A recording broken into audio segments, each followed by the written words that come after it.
ખાતાઓની માંગ મુદ્દે સૌથી મોટા સમાચાર। બિનજરૂરી માંગ સામે ભાજપા ઝૂકવાના મૂડમાં નથી। સૂત્રો તરફથી જાણકારી। બીજેપી ગઠબંધનના નિયમો અને ધર્મ પ્રમાણે જ કરશે કામકાજ। ગઠબંધન ધર્મનું પાલન કરશે બીજેપી। મંત્રાલયની વહેંચણી અને મંત્રીઓની સંખ્યાનું ધ્યાન બીજેપી પોતે રાખશે। તમામ સહયોગી દળોને સાથે રાખીને બીજેપી ચાલવાનો પ્રયત્ન કરશે। અપક્ષના સાંસદો અને નાના પક્ષોના સંપર્કમાં હાલમાં પણ બીજેપી છે। એનડીએના સાંસદોની સંખ્યામાં જલ્દી કરાશે વધારો।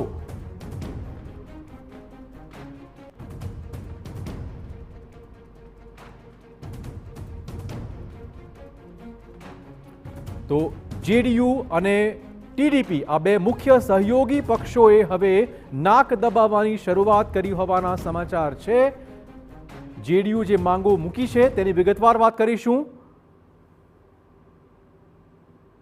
એ પહેલા આપણે કહીએ કે ટીડીપીએ આખરે પોતાની માંગો કેવી રીતે મૂકી શકી હોઈ શકે છે। ટીડીપીએ શું માંગ્યું? ખૂબ રસપ્રદ વાત છે। ટીડીપીએ એનડીએનું સંયોજક પદ માંગી લીધું છે। આ એક સૌથી મોટા સમાચાર। ઉપરાંત લોકસભામાં સ્પીકર હશે ટીડીપીના। આ શરત પણ તેમણે મૂકી છે બીજેપી સામે। 3 મોટા ખાતાઓ પણ ટીડીપીએ માંગ્યા હોવાના સમાચાર છે। આમ હવે નાક દબાવવાની શરૂઆત થઈ ચૂકી છે।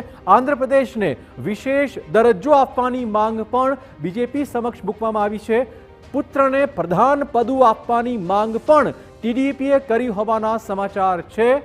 ચંદ્રબાબુ નાયડુ હવે પોતાની માંગો મૂકી રહ્યા છે અને હવે જેડીયુએ શું માંગ્યું તેની પણ વિગતવાર વાત કરીશું। નીતિશ કુમારની જેડીયુ પાર્ટીએ માંગ્યા છે 3 પ્રધાન પદ। પ્રધાનમંડળમાં 3 પ્રધાનોનો સમાવેશ કરવો પડશે। જેડીયુએ કયા વિભાગોમાં માંગ્યા છે?